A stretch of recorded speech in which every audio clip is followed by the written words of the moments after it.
Presiden, yang juga disoroti adalah selama masa pandemi ini dan kebijakan-kebijakan yang diambil. Kemudian ini nyambung dengan mudik, Pak, kontroversi mudik yang sempat di awal-awal komunikasi publiknya itu juga sempat simpang siur.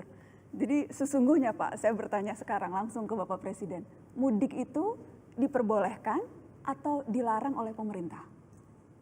Semua kementerian pro dan kontra, ada yang setuju, ada yang tidak setuju. Tapi sejak awal sudah saya sampaikan kepada Menteri bahwa suatu saat pasti akan saya larang. Suatu saat? Iya, bisa aja besok pagi, bisa aja minggu depan. Pasti akan saya larang karena kita tahu bahwa mudik, hitung-hitungan terakhir kita, itu menyangkut masih yang ingin mudik, itu hitungan kita, kajian lapangan kita masih menyangkut orang yang jutaan. Sehingga sejak awal saya sampaikan kalau angkanya seperti ini, kalau kajian lapangannya seperti itu sudah dilarang, mudik dilarang.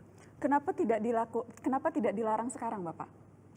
Kenapa harus menunggu melihat situasi sementara? Ya kita kan kemarin kita memakai ada transisinya, sehingga jangan sampai menimbulkan shock dan justru memunculkan masalah baru, rame-rame nanti begitu didadak rame-rame semua nanti ke stasiun, rame-rame nanti ke terminal, rame-rame ke bandara, yang terjadi ada penumpukan orang di suatu tempat yang itu justru menyebabkan tidak menyelesaikan masalah, memunculkan masalah baru, penularan yang akan lebih menyebar. Tapi yang dikhawatirkan bahkan masalah itu sudah timbul, Pak, karena data dari Kemenhub sudah hampir 1 juta orang curi start mudik.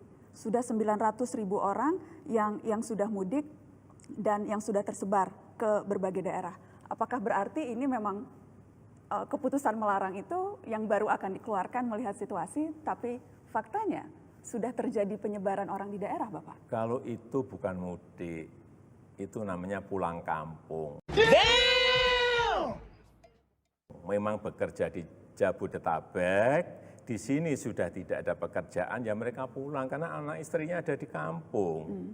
Ya apa bedanya pulang. Bapak pulang kampung dan mudik? Ya kalau mudik itu di hari lebarannya, beda. Hanya perbedaan untuk masalah merayakan waktu, Idul Bapak. Fitri, untuk merayakan Idul Fitri kalau yang naik pulang kampung itu ya bekerja di Jakarta, tetapi anak istrinya ada di kampung. Tapi itu kan hanya perbedaan timing, Bapak Presiden. Tapi aktivitasnya sama. Mereka pulang dan kemungkinan membawa virus ke rumah itu juga sama.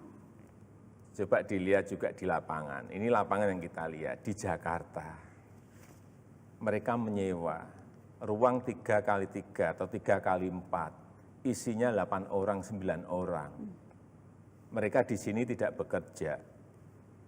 Lebih berbahaya mana?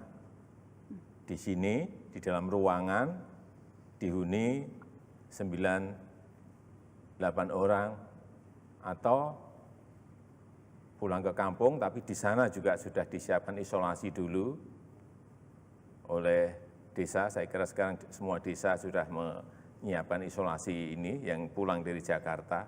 Lebih bahaya mana? Saya kira kita harus melihat lebih detail lapangannya, harus lebih detail angka-angkanya. Tapi yang jelas dalam waktu dekat keputusan untuk melarang seperti halnya Bapak sudah melarang ASN, Bapak melarang TNI Polri, Bapak melarang pegawai BUMN, hal yang sama akan diberlakukan ke seluruh masyarakat. Tahapan pertama, kemarin kan sudah saya sampaikan bahwa ASN dilarang mudik, TNI Polri dilarang mudik, BUMN juga dilarang mudik. Ini kan tinggal nanti pada suatu titik kita juga akan larang masyarakat untuk juga sama tidak mudik.